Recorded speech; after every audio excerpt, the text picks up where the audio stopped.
Hello everyone. In today's lecture, we are going to see analysis of transactions by modern approach.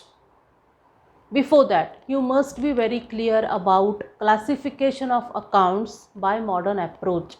Modern approach प्रमाणे accounts कसे classify होतात आणि त्याचे rules काय आहेत, म्हणजे कुठचं अकाउंट डेबिटला कुठचं अकाउंट क्रेडिटला ते आपण आधीच्या लेक्चरमध्ये क्लिअर केलेलं आहे.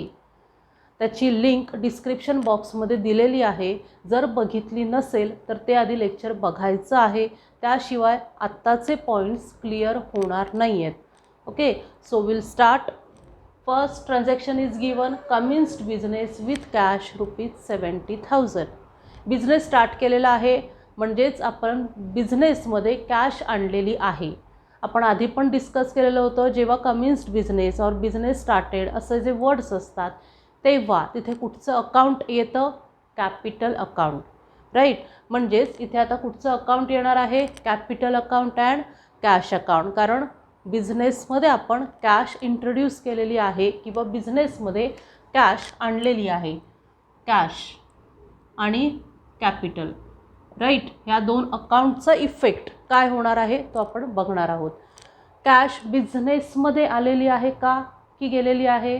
बघा, फक्त आणि फक्त बिझनेस पॉईंट ऑफ व्ह्यूनेच आपण ट्रान्झॅक्शन्सची एंट्री करायची आहे. मग बिझनेस जेव्हा स्टार्ट करतो किंवा बिझनेसमध्ये जेव्हा आपण कॅपिटल आणतो तेव्हा बिझनेसमध्ये कॅश येते. So cash comes in. What about capital? Capital आहे, राईट. म्हणजेच ते प्रोप्रायटरने दिलेलं आहे. जो ओनर आहे त्या बिझनेसचा त्याने ती कॅश दिलेली आहे, म्हणजेच तो गिवर आहे, राईट. तो पर्सन आहे, पर्सनल अकाउंटमध्ये येतो, म्हणून आपण पर्सनल अकाउंटचा रूल जो गिवर आहे असं आपण म्हणू शकतो. सो कॅपिटल म्हणजे काय? तो प्रोप्रायटर आहे, तो इज गिवर. Okay, proprietor is a giver. नाव अकाउंट्स इन्वॉल्ड. कुठचे दोन अकाउंट्स इथे इन्वॉल्ड आहेत? कॅश आणि capital account. Cash account then capital account. आता कॅटेगरीजमध्ये फक्त मॉडर्न अप्रोच यूज करून किंवा लक्षात घेऊनच कॅटेगराईज करायचे आहेत हे अकाउंट्स. कॅश अकाउंट ॲसेट आहे, राईट. कारण आपल्या बिझनेसमध्ये ते कॅश आल्यावरती आपले ॲसेट्स वाढणार आहेत. Next capital account under capital account itself. Capital account एक वेगळं अकाउंट आहे किंवा कॅटेगरी आहे मॉडर्न अप्रोचप्रमाणे, म्हणून कॅपिटल अकाउंट आपण कॅपिटल अकाउंटच्याच अंडर मेन्शन करायचं आहे. नेक्स्ट रूल्स काय आहेत? कॅश जेव्हा बिझनेसमध्ये कम्स इन आहे म्हणजे बिझनेसमध्ये आलेली आहे. कॅश आपल्याला माहीत आहे की ॲसेट आहे. जेव्हा ॲसेट्स वाढतात तेव्हा कुठचा बॅलन्स असतो किंवा कुठच्या साईडला लिहायचं असतं? तर इथे आहे इन्क्रीज इन ॲसेट, राईट. कारण ॲसेट बिझनेसमध्ये कॅश आलेली आहे, कॅश ॲसेट आहे, ती इन्क्रीज झालेली आहे, म्हणजेच increase in asset. Next capital जे आहे ते काय येणार आहे? आता इथे इन्क्रीज इन कॅपिटल. कॅपिटल पण वाढलेलं आहे कारण आपण कॅश ॲड केलेली आहे त्याच्यामध्ये. So increase in capital. Clear? Rules काय आहेत ते? नाव डेबिट अँड क्रेडिट. कुठचं अकाउंट डेबिटला, कुठचं अकाउंट क्रेडिटला. मॉडर्न अप्रोचप्रमाणे जेव्हा ॲसेट्स इन्क्रीज होतात तेव्हा ते कुठच्या साईडला मेन्शन करायचे आहेत? डेबिट साईडला. जेव्हा कॅपिटल इन्क्रीज होतं तेव्हा ते क्रेडिट साईडला. म्हणजेच कॅश अकाउंट डेबिटला येणार आणि कॅपिटल अकाउंट क्रेडिटला येणार. नीट बघायची आहे, परत हे ट्रान्झॅक्शन बघायचं आहे. Commenced business with cash ₹70,000. Business start करताना कॅश आणलेली आहे ₹70,000, म्हणून कॅश आणि कॅपिटल हे दोन अकाउंट्स इन्वॉल्ड आहेत. मग त्यांचे इफेक्ट्स काय आहेत? कॅश बिझनेसमध्ये आलेली आहे, comes in. Capital proprietor is a गिवर. कॅपिटल जे आहे ते कॅपिटल अकाउंटच्या अंडर आपण मेन्शन करणार आहोत मॉडर्न अप्रोचप्रमाणे. मग प्रोप्रायटरने किंवा त्या ओनरने ती बिझनेसमध्ये आणलेली आहे, म्हणजेच तो गिवर आहे. Accounts involved cash account and capital account. Categories काय काय आहेत? Cash is a asset for business. Cash जे आहे ते आपल्यासाठी ॲसेट आहे बिझनेससाठी. Capital under capital itself, capital account जे आहे त्याच्याच अंडर येणार. नेक्स्ट रूल काय आहेत, जेव्हा ॲसेट कम्स इन आहे म्हणजेच इन्क्रीज होतं ॲसेट तेव्हा ते डेबिटला लिहायचं आहे. Next increase in capital, cash introduce केली म्हणजे कॅपिटल वाढलं म्हणजेच कॅपिटलमध्ये इन्क्रीमेंट झालेली आहे. मग जेव्हा कॅपिटल वाढतं तेव्हा त्याचा बॅलन्स किंवा ते कुठे लिहायचं असतं, क्रेडिट साईडला. Clear. Next rent paid ₹5,000 to Anil. अनिलला आपण रेंट पेड केलेला आहे. तर एक्सपेन्स आहे की रेव्हेन्यू आहे, एक्सपेन्स आहे राईट, कारण आपण पेड केलेले आहेत, आपल्याला तो खर्च झालेला आहे. मग इथे पहिल्यांदा आपण लिहायचं आहे रेंट आपण पेड केलेलं आहे आणि अनिलला पे केलेलं आहे, पण ते अमाऊंट काही ₹5,000 जी दिलेली आहे ती आपण कॅशमध्ये पे केलेली आहे म्हणून इथे कॅश येणार. आता रेंट काय आहे, पेड केलं आहे म्हणजे एक्सपेन्स आहे. कॅश कम्स इन की गोज आउट, जेव्हा आपण खर्च करतो तेव्हा cash goes out. Next account involved, कुठचे दोन अकाउंट्स येणार, रेंट अकाउंट आणि cash account. Okay. Next categories काय काय आहेत, रेंट अकाउंट म्हणजेच एक्सपेन्स कशाच्या अंडर येतात, एक्सपेन्सेस अँड लॉसेसच्या अंडर, म्हणून इथे लिहायचं आहे expenses. Next cash, cash account कशाच्या अंडर येणार, ॲसेट्स, कॅश ॲसेट्स आहेत. नाव रूल्स बघा, एक्सपेन्स झालेला आहे मग जेव्हा एक्सपेन्सेस वाढतात तेव्हा त्याला कुठचा बॅलन्स असतो किंवा कुठच्या साईडला लिहायचे असतात, डेबिट साईडला. तेच आपण इथे लिहिणार आहोत increase in expenses.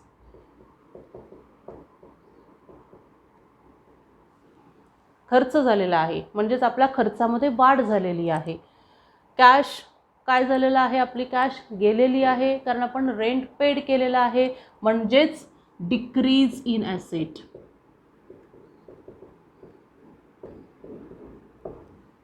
Clear. Cash goes out आहे म्हणून डिक्रीज इन ॲसेट.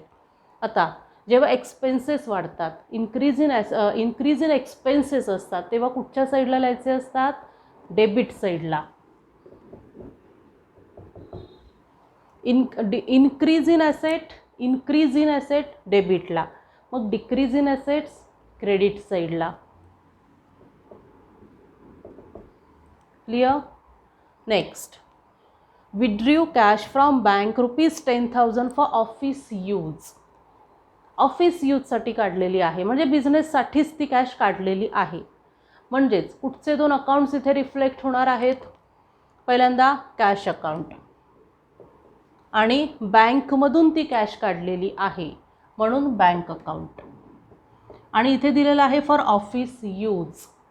ओके. आपण एक्झाम्पल बघितलेलं होतं की फॉर पर्सनल यूजसाठी जर कॅश विथड्रॉ केलेली असेल तरच ड्रॉइंग अकाउंट येणार आहे, पण इथे फॉर ऑफिस यूज आहे म्हणून बँक अकाउंट येणार आहे. क्लिअर.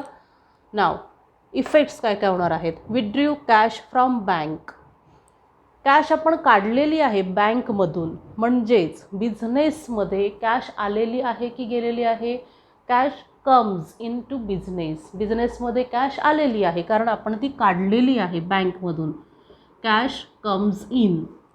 आता बँक तुम्हाला माहिती आहे पर्सनल अकाउंट आहे. ओके. मग पर्सनल अकाउंटमध्ये ते आयदर रिसिव्हर असेल किंवा गिव्हर असेल. बँकेतून आपण पैसे काढलेत म्हणजे बँकेने आपल्याला दिलेले आहेत, so bank is a giver, bank giver आहे. Next accounts involved, cash account and bank account. आता कॅटेगरीज, कॅश ॲसेट आहे, बँकसुद्धा ॲसेट आहे कारण बँकमध्ये सुद्धा आपले पैसे आहेत. ओके. तेच आपण आता बघणार आहोत, बँक पण ॲसेटच आहे. नेक्स्ट रूल्स काय आहेत, जेव्हा आपण कॅश विथड्रॉ करतो म्हणजेच तेव्हा आपल्याकडे कॅश येते, so increase in asset, cash आपल्याकडे वाढलेली आहे म्हणजे कारण आपण कॅश काढलेली आहे बँकमधून, so increase in asset. Next, बँकमधून आपण पैसे काढलेले आहेत म्हणजेच बँकेतले पैसे कमी झालेले आहेत. So here decrease in asset, बँकेतली अमाऊंट कमी झाली आहे ना, कारण आपण कॅश काढलेली आहे, म्हणून इथे येणार डिक्रीज इन ॲसेट. नाव डेबिट क्रेडिट, जेव्हा ॲसेट्स इन्क्रीज होतात तेव्हा कुठच्या साईडला लिहायचे आहेत, डेबिट साईडला. जेव्हा ॲसेट्स डिक्रीज होतात तेव्हा क्रेडिट साईडला. Clear. Next, paid wipes mobile bill ₹4200. Wipes mobile bill pay केलेलं आहे म्हणजेच काय आहे, पर्सनल यूजसाठी आपण एक्सपेन्सेस केलेले आहेत, पर्सनल एक्सपेन्सेस आहेत ते आपले. ओके, मग इथे आता कुठचं अकाउंट येणार आहे, ड्रॉइंग अकाउंट, कारण आपण पर्सनल पर्पजसाठी एक्सपेन्सेस केलेले आहेत म्हणून आपण इथे लिहिणार आहोत drawings account. Okay. Next, paid केलेले आहेत, कॅशमध्ये पे केलेले आहेत म्हणून कॅश अकाउंट येणार. आता त्याचे इफेक्ट्स काय येणार, ड्रॉइंग एकतर कॅपिटलच्या अंडर येतं ॲज पर मॉडर्न ॲप्रोच, पण इथे आपण काय बघणार आहोत, त्याचे इफेक्ट कसे द्यायचे आहेत. ड्रॉइंग पर्सनल अकाउंट आहे. ओके, तर त्याच्यामध्ये आपण रिसिव्हर आहोत कारण आपण पैसे काढलेले आहेत किंवा ते पे केलेले आहेत, आपल्याकडून खर्च झालेला आहे, म्हणजे जो प्रोप्रायटर आहे त्याने ते पैसे रिसीव्ह केले आणि त्याने खर्च केला, म्हणजेच इथे proprietor is a receiver. Receiver आहे तो. Clear. Next, cash comes in की गोज आउट, बिझनेसमधून कॅश गेलेली आहे कारण आपण खर्च केलेला आहे, cash goes out. Accounts involved, drawings account and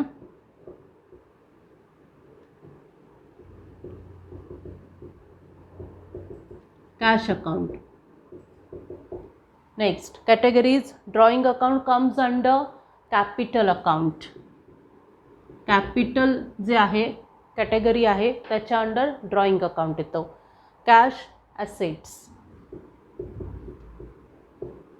next, rules. आता रूल्स बघायचे तर नीट. ड्रॉइंग कॅपिटल अकाउंटच्या अंडर आहे किंवा कॅपिटल कॅटेगरीच्या अंडर आहे. जेव्हा कॅपिटल इन्क्रीज होतं तेव्हा क्रेडिट बॅलन्स असतो. कॅपिटल इन्क्रीज होतं तेव्हा क्रेडिट बॅलन्स. मग कॅपिटल आपण एक अमाऊंट इन्व्हेस्ट केलेली आहे त्याला कॅपिटल म्हणतात. मग ह्याचा जो रिव्हर्स इफेक्ट असतो त्याला ड्रॉइंग म्हणतात. म्हणजे आपण बिझनेसमधून जर पैसे काढलेले आहेत तर त्याचा रिव्हर्स इफेक्ट. कॅपिटल म्हणजेच काय, जेव्हा बिझनेसमध्ये इंट्रोड्यूस करतो तेव्हा, म्हणजेच जेव्हा कॅपिटल असतं किंवा आपण बिझनेसमध्ये आणतो, इन्क्रीज होतं तेव्हा क्रेडिट बॅलन्स. मग ड्रॉइंगचा बॅलन्स काय असणार आहे, डेबिट बॅलन्स. अपोजिट इफेक्ट होतो त्याचा. आता आपल्याला इथे बघायचं आहे ड्रॉइंग्स म्हणजे डिक्रीज इन कॅपिटल. डिक्रीज झालेलं आहे ते कारण आपण पैसे काढलेले आहेत. Decrease in capital. Cash pay केलेली आहे म्हणजे कॅश कमी झालेली आहे, that is decrease in asset.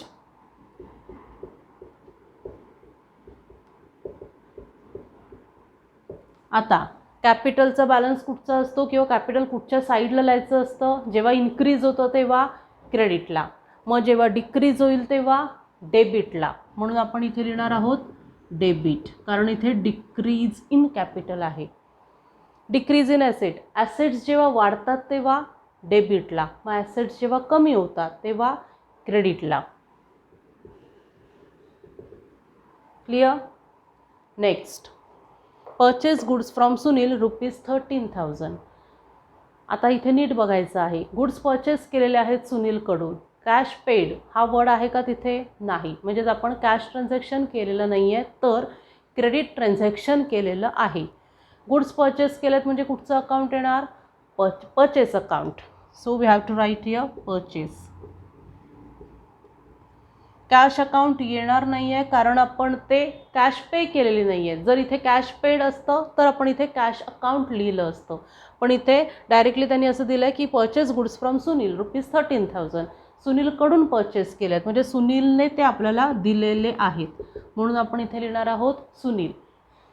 आता त्याचे दोन इफेक्ट्स काय काय होणार आहेत. परचेस, एक्सपेन्स आहे आपल्यासाठी, राईट. परचेस आपल्यासाठी एक्सपेन्स आहे कारण आपण गुड्स परचेस केलेले आहेत, खर्च केलेला आहे. सुनील इज ए गिवर, सुनीलने आपल्याला ते गुड्स दिलेले आहेत, राईट, म्हणजे तो गिवर आहे. Next accounts involved, purchase account and Sunil account.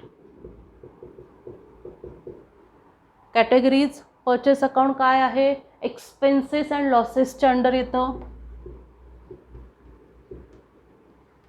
Next Sunil कोण आहे, आता इथे सुनील कोण आहे, क्रेडिटर आहे, कारण आपण त्याच्याकडून क्रेडिट बेसिसवरती गुड्स परचेस केलेले आहेत, कॅश दिलेली नाही आहे, म्हणजेच तो आपला क्रेडिटर आहे. मग क्रेडिटर जे असतात ते कशाच्या अंडर येतात, कुठच्या कॅटेगरीमध्ये येतात, लायबिलिटीजमध्ये.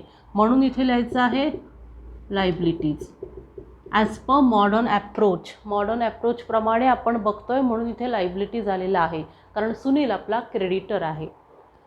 आता रूल्स काय काय आहेत, एक्सपेन्स झालेला आहे, मग जेव्हा increase, of course increase in expense आहे हे, कारण आपण खर्च केलेला आहे. Increase in expense. लायबिलिटीज आहेत, क्रेडिटर्स आपले, सुनील क्रेडिटर आहे आपला, म्हणजेच इन्क्रीज इन लायबिलिटी.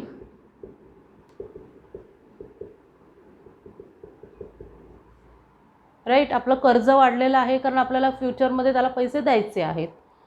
आता रूल काय आहे डेबिट क्रेडिटसाठी, जेव्हा एक्सपेन्सेस वाढतात तेव्हा कुठचा बॅलन्स असतो किंवा ते कुठच्या साईडला लिहायचे असतात, डेबिट साईडला. लायबिलिटीज वाढतात तेव्हा क्रेडिट साईडला. Clear. Next received commission ₹4,500. Received म्हणजे आपल्यासाठी तो काय आहे, रेव्हेन्यू आहे. ओके, आपल्यासाठी ते इन्कम आहे. मग कुठचे अकाउंट्स इथे रिफ्लेक्ट होणार आहेत, commission account and cash account. आपण कमिशन रिसिव्ह केलं ते कशामध्ये केलं आहे, कॅशमध्ये, म्हणजेच कमिशन अकाउंट आणि कॅश अकाउंट हे दोन अकाउंट्स असणार आहेत. आता कमिशन इन्कम आहे कारण आपण ते रिसिव्ह केलेलं आहे. कॅश कम्स इन की गोज आउट, रिसिव्ह केल्यानंतर cash comes in. Okay, accounts involved, commission account and cash account.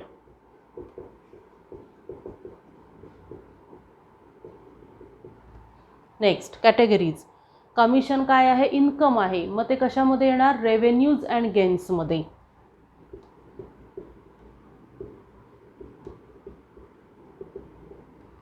Cash assets.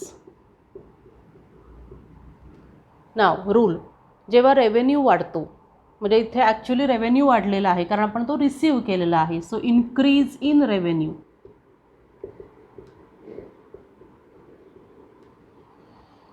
Cash comes in की goes out, cash comes in आहे, राईट, म्हणजेच इन्क्रीज इन ॲसेट्स.